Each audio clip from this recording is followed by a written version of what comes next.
जय माता दी। जय श्री राम। हर हर महादेव। भाइयों और बहनों, आज मैं आपको एक ऐसा आध्यात्मिक रहस्य बताने जा रहा हूं जिसे सुनने के बाद शायद आप अपने जीवन के दुहाकों को पहले की तरह नहीं देख पाएंगे।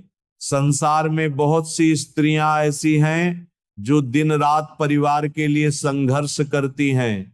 कभी घर की चिंता, कभी बच्चों की चिंता, कभी पति की चिंता, तो कभी समाज की बातों का बोझ। और जब लगातार कठिनाइयां आती हैं तब मन में एक प्रश्न उठता है, क्या मेरा भाग्य खराब है? क्या भगवान मुझसे नाराज है? लेकिन शास्त्र कहते हैं कि ईश्वर किसी भी व्यक्ति को बिना कारण कष्ट नहीं देते। जिस आत्मा में सहने की शक्ति होती है उसी को बड़ी परीक्षाएं मिलती हैं। याद रखिए, सोने को आग में इसलिए तपाया जाता है क्योंकि वो मूल्यवान होता है। मिट्टी को कोई नहीं तपाता। उसी प्रकार जिस स्त्री के जीवन में संघर्ष आते हैं वह साधारण नहीं होती। उसके भीतर धैर्य, त्याग और करुणा की वह शक्ति छिपी होती है जिसे स्वयं ईश्वर जगाना चाहते हैं। इसलिए आज हम उन 3 कष्टों की चर्चा करेंगे जिन्हें यदि कोई स्त्री धैर्य और श्रद्धा के साथ सह ले तो उसका भाग्य अवश्य बदलता है।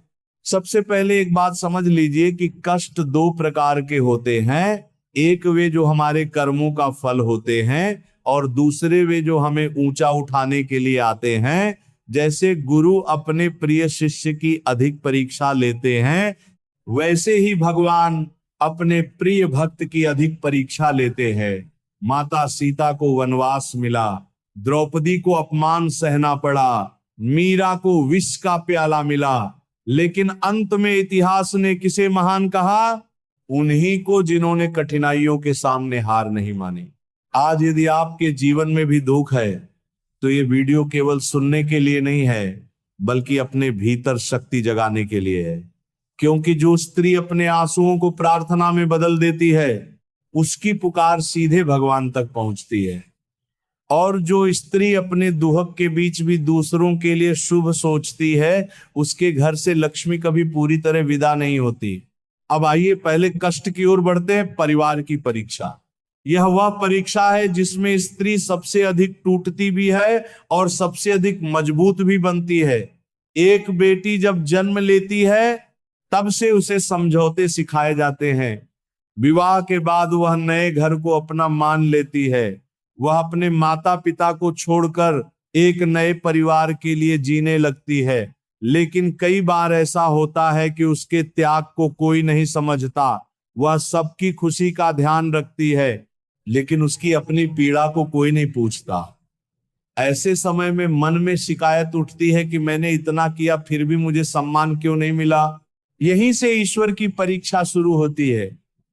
क्योंकि जो स्त्री बिना बदले की भावना के अपने कर्तव्य निभाती है उसके पुण्य का लेखा स्वयं भगवान रखते हैं। संसार भले ही उसके त्याग को भूल जाए लेकिन ईश्वर कभी नहीं भूलते। जिस घर में स्त्री का त्याग होता है उस घर की रक्षा अदृश्य रूप से होती रहती है। कई बार संकट आते आते टल जाते हैं और लोगों को पता भी नहीं चलता कि उस घर को किसके पुण्य ने बचाया। एक गांव में एक स्त्री रहती थी। घर में गरीबी थी, लोग उसकी बात नहीं सुनते थे, लेकिन वो रोज भगवान के सामने दीपक जलाती थी। वर्षों तक उसे कोई सुख नहीं मिला। एक दिन उसके पुत्र को बहुत बड़ी दुर्घटना होने वाली थी लेकिन वो बाल बाल बच गया। तब गांव के एक संत ने कहा, यह उस मां के वर्षों के त्याग और प्रार्थना का फल है। देखिए, भगवान देर करते हैं लेकिन न्याय अवश्य करते हैं। अब आप सोचिए, यदि जीवन में कठिनाइयां ना आए तो धैर्य कैसे जागेगा? यदि अपमान न मिले तो विनम्रता कैसे आएगी? यदि संघर्ष न हो तो विश्वास की शक्ति कैसे प्रकट होगी? इसलिए पहला कष्ट, परिवार की परीक्षा, वास्तव में आत्मा को महान बनाने का माध्यम है। अब हम दूसरे कष्ट की ओर बढ़ते हैं, आर्थिक संघर्ष। यह वह समय होता है जब घर का हर खर्च सोच समझकर करना पड़ता है।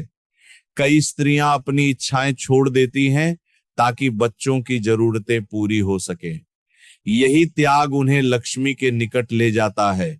शास्त्र कहते हैं कि लक्ष्मी केवल धन का नाम नहीं है, संतोष, सद्भाव, स्वास्थ्य और पारिवारिक सुख भी लक्ष्मी के ही रूप है।